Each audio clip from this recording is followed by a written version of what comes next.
Hello and welcome to one and all. So we'll continue with the rural-urban disparities in our country. So we have seen that uh, what are based on the statistical data. Some of the statistical data like workforce participation, the sex ratio, death rate, etc. We have seen the growth rate of population and all. We have seen that there are disparities in our country between the rural areas and urban areas. Okay. So now we'll check out what are all the various causes for the rural and urban areas in our country. The differences. Okay. So the first and foremost is natural differences. So basically, where the natural resources are favorable. So in the form of if any area is having the better natural conditions, like in the form of what do you say, good climatic conditions, and if there are drinking water supply. So like that, if there is better climatic conditions or better natural resources, people tend to flock to that particular area. And apart from that, uh, we also have the better infrastructural facilities in the form of more of industries,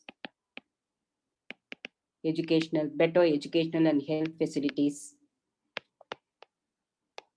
So all the social and economic infrastructural facilities, if they are well developed in a particular area, automatically the people will tend to flock to those areas. So that is because of this is natural differences, because of the natural good climatic conditions and other facilities naturally available in a particular area. All these other facilities, people will tend to move into that particular place, and all that education facilities, infrastructural facilities, health facilities, all these will develop in that particular area. So slowly that area keep developing. So that is one reason for rural urban differences. Then the second cause is non-economic factors. So non-economic factors is basically the attitudes of the people, uh, differences in the attitudes of the people living in the rural areas and the urban areas. So basically the rural people residing in the rural areas, they are having the outdated attitudes in the sense like caste system, superstitious beliefs. So all these are very, very common in the rural areas, etc. So these are all in rural areas. But whereas the people residing in the urban areas, they are more commercial. So more commercial in the sense that they will think about more interested in economic factors. They are not in more interested more in the all this caste system or anything. They are profit motivated. So more interested in how do they expand their market, how do they expand their business, how do they expand their trade. So like that, they are more commercially motivated than all the other outdated motivations. So more interested in economic factors like expanding their business, how to expand their market or demand for their commodities, how to expand their production, how to increase their profit, etc. So the basic attitude itself is different. There's a difference between the people residing in the rural areas and the urban areas. So whatever you are interested, that automatically will come to you, isn't it? If you are more interested in superstitious belief, you will be stuck on that. But if you are more interested in expanding your business and expanding your profit, then automatically you will be reaching towards that path, isn't it? So the basic attitude itself is different between the rural and urban people. Then the next we have the policies of the government. So again and again we are just coming across this point. The policies of the government also. So mostly the government is also favoring the urban areas. So government favors the urban areas by allowing the private sector to, or indirectly encouraging the private sector to make their investment. And also they are also making the investment mostly nowadays only with the urban areas. So that again divides the rural and urban areas. And the next, the other factors. So other factors like we have high rate of illiteracy, high infant mortality rate, of course, lack of infrastructural facilities,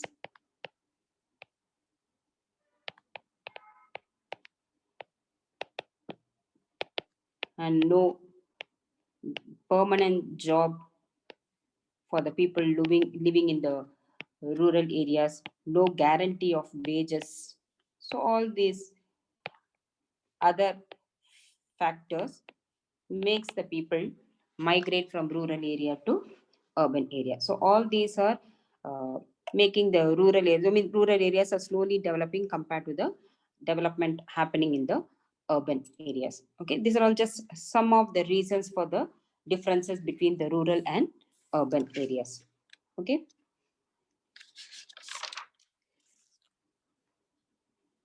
then let's check out. Considering the fact that majority of the people in our country are residing in the rural areas, it is necessary for the government to improve or develop the rural areas also. So some of the measures, even though the government is favoring the urban areas, so it is not, I mean, it is not fair on the part of the government to leave the rural areas like that. So the government has taken certain initiatives like in order to develop the rural areas also. So some of the remedial measures, we have already seen some of the remedial measures in the form of all those employment and poverty alleviation programs. Along with that, what are the, let us check out what are all the other measures the government has taken to bring down the rural urban disparities. Rural urban disparities by government.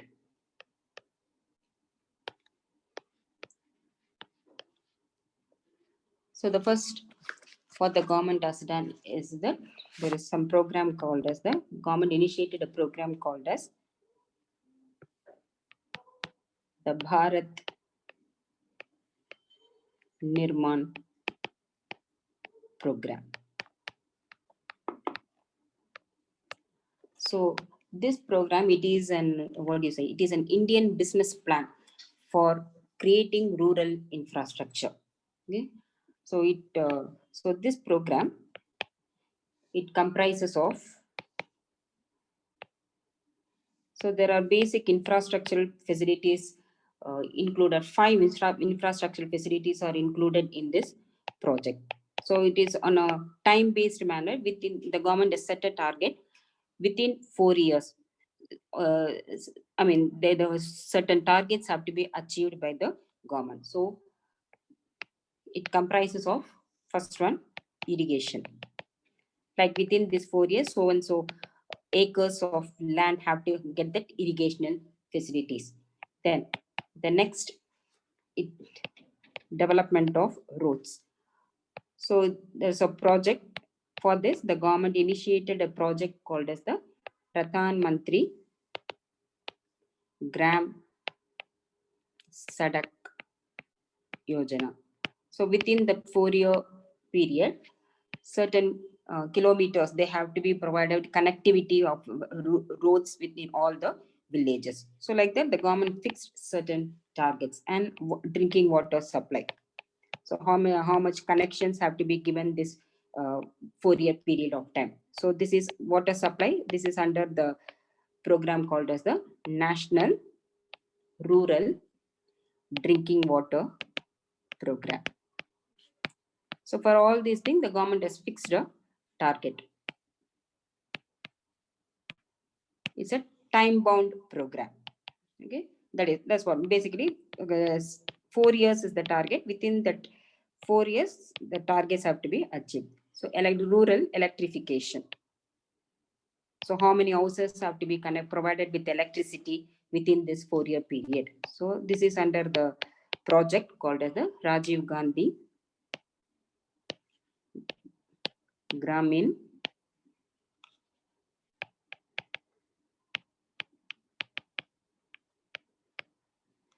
Yojana.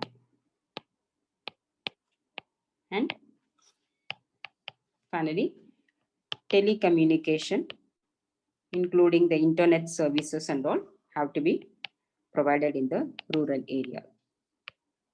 So all these projects are covered under the Bharat Nirman program. Okay. So this Bharat Nirman program is a time-bound program initiated by the government. Then the next program initiated by the government is this we have already seen, NREGA, or popularly known as the MNREGA. So this we have seen, isn't it? The Mahatma Gandhi National Rural Employment Guarantee. So guaranteed employment days to the rural, at least minimum 100 days they have to be provided the employment. And the next what the government had done is Sarva Shiksha Abhiyan. So Sarva Shiksha Abhiyan, SSA, this is to provide elementary education in the rural areas. In rural areas. And regarding the health facilities, we already discussed about this, the National Rural Health Mission. Like ASHA's, community centers have to be developed, mobile medical units have to be developed, specialty hospitals have to be developed, 24 hours staff should be available, isn't it? So the NRHM, National Rural Health Mission. And the next, what the government has done is something called the Swarna Jayanti Gram Swaraj Yojana. So this program is mainly to there's something like encourage the self-help groups. So popularly called as the SHGs. They are the self-help groups. So self-help group is like some of the rural women, they start their own business like handicrafts and all. So minimum or 8 or 10 women, they join together and they start a business. Mostly it will be like a handicraft, like what we find in the Shilpa Ramam and all. So it like they are also, you must have heard about Dwakra. So all these are that self-help groups. So all the women in the rural area, villages, they join together and they start a business like small businesses, and they start a business. And for that, the government has advised the commercial banks and also the NABARD, the National Bank for Rural Development. So they are providing the financial assistance to the all these self-help groups women, so that they will start their own, continue with their business. So this is under the program Swarna Jayanti Gram Swaraj Yojana. Okay, I mean mostly encouraging the self-help groups.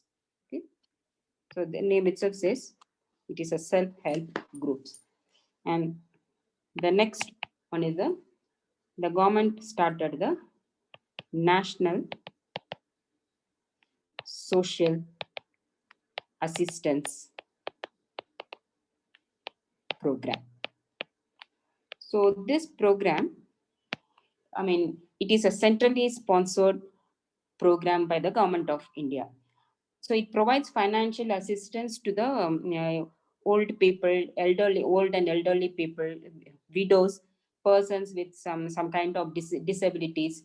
And so for those kind of people, the government is providing in the form of financial assistance, in the form of pensions, maternity benefit. So all those programs are covered under the National Social Assistance Program. So basically, it comprises of several other programs. So basically, the NSAP comprises of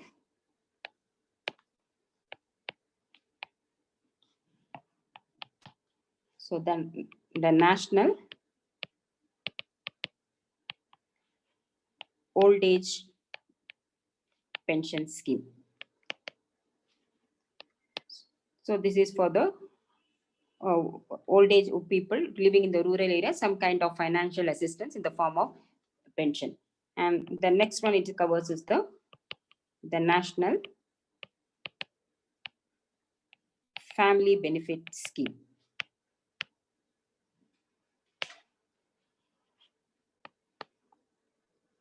NFBS. So National Old Age Pension Scheme. Then it also covers the National Maternity Benefit Scheme. So basically, this program is to provide the minimum living standards to the rural people, mainly to benefit the aged people, the below poverty line households, and also suppose in case the main income earner, the main breadwinner in the family is met, the death of the main breadwinner of the family. So like that, if there is any rural household, some kind of financial assistance, some kind of relief will be given by the government under this National Social Assistance Program. Okay, so this is incorporated as per the Constitution. This is incorporated in the Article 41 of the Indian Constitution. So to provide the financial assistance to these sort of people. So that is the National Social Assistance Program. Okay, then the next is, so apart from this, actually what is happening, since the urban areas are better developed, most of the people they are migrating from the rural areas to the urban areas. But then we have seen, isn't it, the urban area structural unemployment, it is happening, isn't it? The industries are not able to accommodate all those migrated rural folks. And also we are having all the problems of urbanization, overcrowding, congestion, water shortage. So like sanitation deficit, no proper sanitation facilities, no proper housing facilities. So like that, we are having all the problems of urbanization because of the migration of the rural people to the urban areas. So in order to prevent that migration, the government has taken some programs like to prevent migration. Some program like the same NREGA. NREGA, basically it's for rural people. We have seen that 100 days of guaranteed employment by creating some asset, rural, in the form of rural infrastructure. But apart from that, the government has also started training the rural youth. So this actually was there in this training the rural, the training the youth for the educated people. The program was there in the urban areas. So those who are passed out in the degree holders or all those, some kind of training centers were established by the government so that they can start their own self-employment. The same thing the government has started for the rural youth also. So training the rural youth in vocational is like a polytechnic courses, vocational and service sectors, so they can start their own self-employment. So to enable them to, so that they won't migrate they don't want to depend on agriculture. They don't want to be working as, everybody will not be willing to work in that MNREG program and all. So for that, the government has started to encouraging the rural youth to start their own self-employment scheme. In order to start their own self-employment scheme, some training has to be provided to those kind of people. So that training has been provided by the government. So enable them to start self-employment. So earlier, there was one more program initiated by the government, something called as TRISEM. See, the full form is the training the rural youth for self-employment. So, the concept, everything is the same. And we already have seen that the government has started program for the marginal and small farmers. So small farmers development agency, marginal farmers development agency, by providing the technical and financial assistance. So that is also for the rural people development agency, both for separately for the marginal farmers and small farmers. And the government is also encouraging private investment in rural areas. So by giving the all the subsidies, tax concessions, etc., the government is encouraging or persuading the private sector to invest in the rural areas. And private sector, they will be reluctant to invest in the rural areas because the infrastructural facilities are not properly developed in the rural areas. So in order to develop the infrastructural facilities, the government has proposing or implementing, there is something called as the public private partnership, based on the something that is called the PPP mode, public private partnership, that is called as the PPP mode. So both the jointly public and private sector collaborate, and they will sponsor the infrastructural development in the rural areas. Infrastructural facilities in the rural areas. So these are all some of the measures that are being undertaken by the government to reduce the gap between the rural area and the urban areas. Okay. So it is not only the, basically it is not only the rural and urban this thing. There is something called the regional imbalances. So regional imbalances meaning, so one area, one state is developed and another state is not developed that much within the country. So that is interstate one, and within a state also some of the areas will be developed and some of the areas will not be developed. So if you take within the country, we can say Maharashtra, Tamil Nadu, Gujarat, they are all the developed states. But then when you take Assam, Rajasthan, Bihar, they all are not that much developed. So you take, so in the same way, within the state also, particular regions are developed and particular regions are not developed. Okay, so that is the regional imbalances, or in other words, coexistence of developed and underdeveloped states within a country, that is called as interstate. And also regions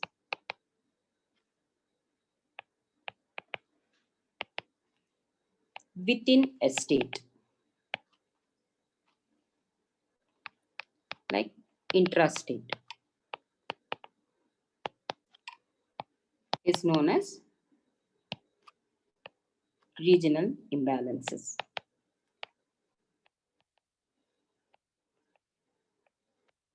So here also, if you see Adilabad, Vikarabad, they are all not that much developed, isn't it? So within the state, also some regions are developed and some regions are not developed. And within the country also, some states are developed and some states are not developed.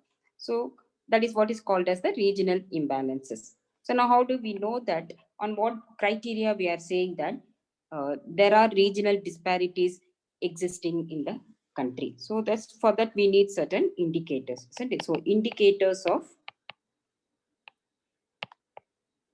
regional imbalances.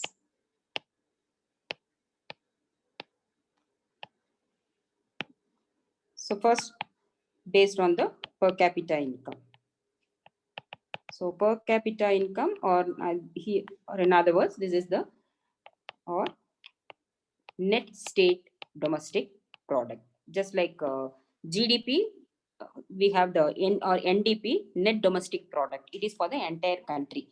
So this is only for the particular state. Net NSDP is the net state domestic product. So what is the production in one particular state?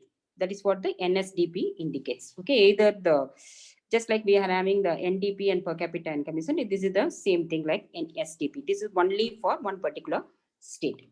So based on that, when you are ranking, so ranking state and NSDP.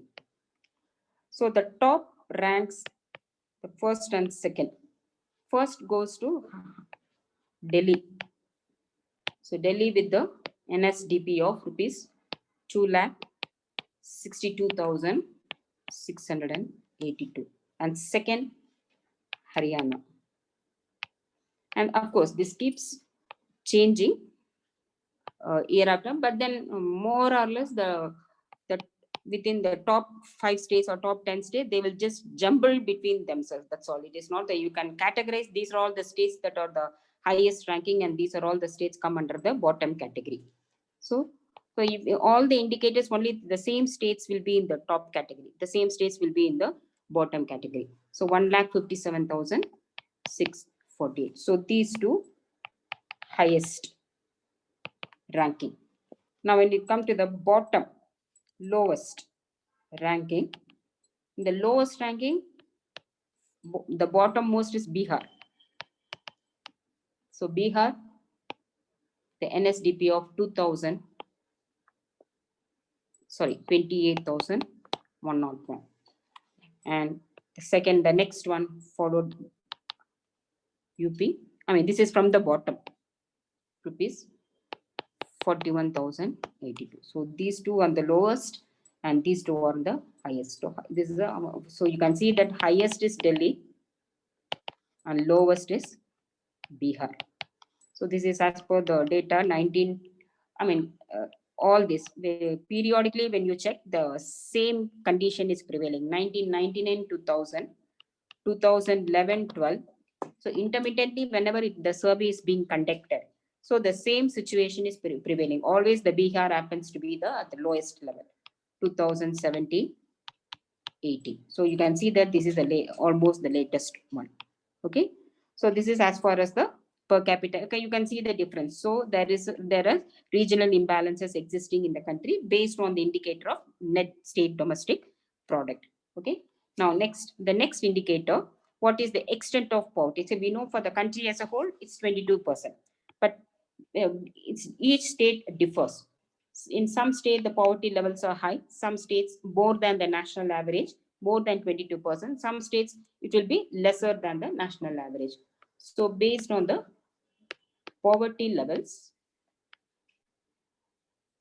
the states which are having high percentage of poverty is UP, Odisha, MP, and Bihar. So it is said that 44% of the total population in our country are in between UP, MP, and Bihar. UP is the most populous state in the country, you know that. So highest levels of poverty is also in among these states. And medium level poverty, medium percentage is Kerala and erstwhile AP, that is before the bifurcation. And low, the states which are having low levels of poverty, Punjab, Haryana, Gujarat, HP, and Tamil Nadu. So these are all the, so Punjab is agriculturally well developed and small scale industries are well developed in Punjab. And both Punjab and Haryana agricultural development. Gujarat, Tamil Nadu and all, they are all industrialized states. So they are all, I mean, the poverty levels are also high. Sorry, poverty levels are also low in these states. Okay. Then the next indicator is based on Human Development Index. So Human Development Index. So the top level is, of course, Kerala is we will talk, but the social indicators, Kerala will always top. So Kerala, you have 100% literacy rate is there in Kerala. And Kerala is the only state in our country which is passing through the third stage of demographic transition. So all the social indicators, Kerala will top. HP, Goa, and Punjab. So Human Development Index, if you remember the indicators, life expectancy, educational attainment, and per capita income is measured in terms of US dollars. And the bottom rank, so the bottom level or rank is occupied by, again, the same states, Odisha, Chhattisgarh, Bihar, MP, Jharkhand, UP, and Rajasthan. So based on the human development, which comprises of education, life expectancy, and per capita income measured in terms of dollars. Okay, and then certain other indicators. So other indicators,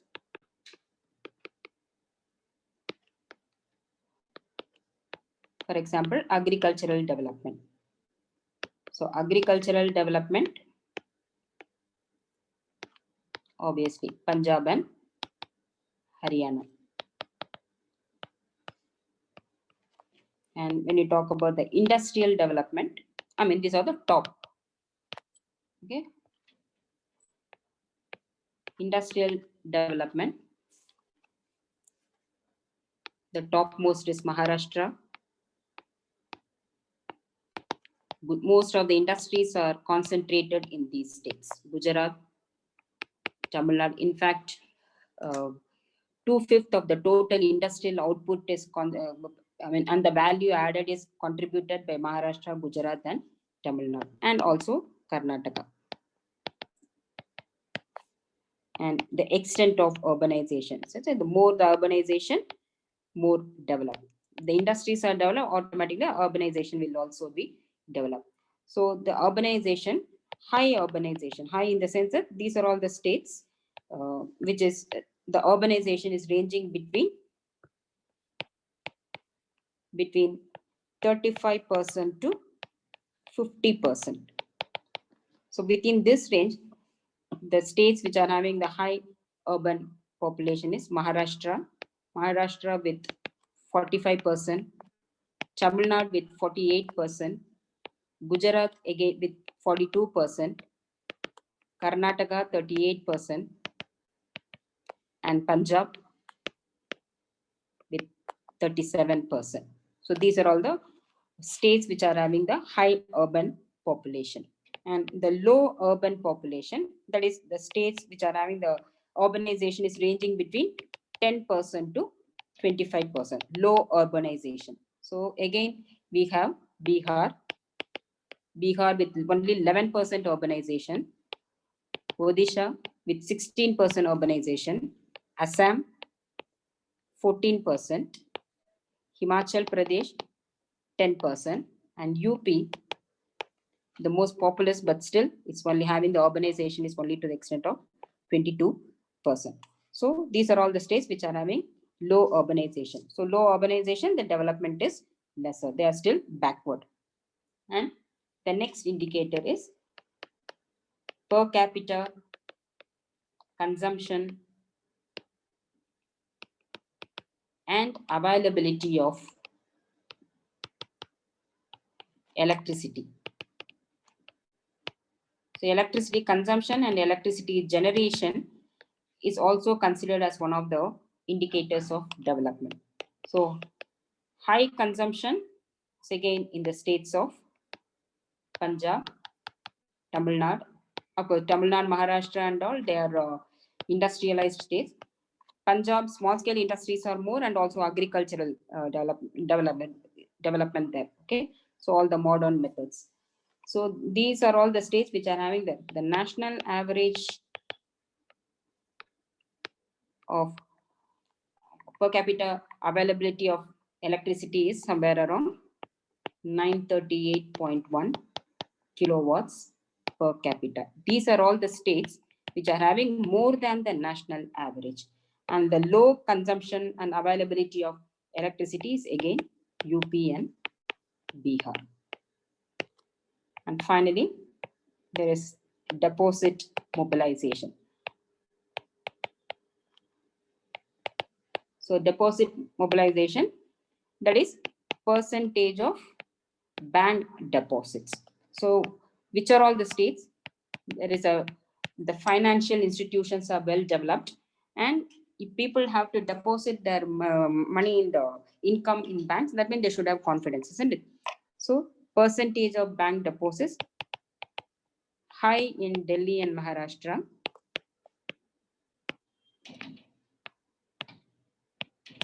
and it's very low in Assam and Bihar.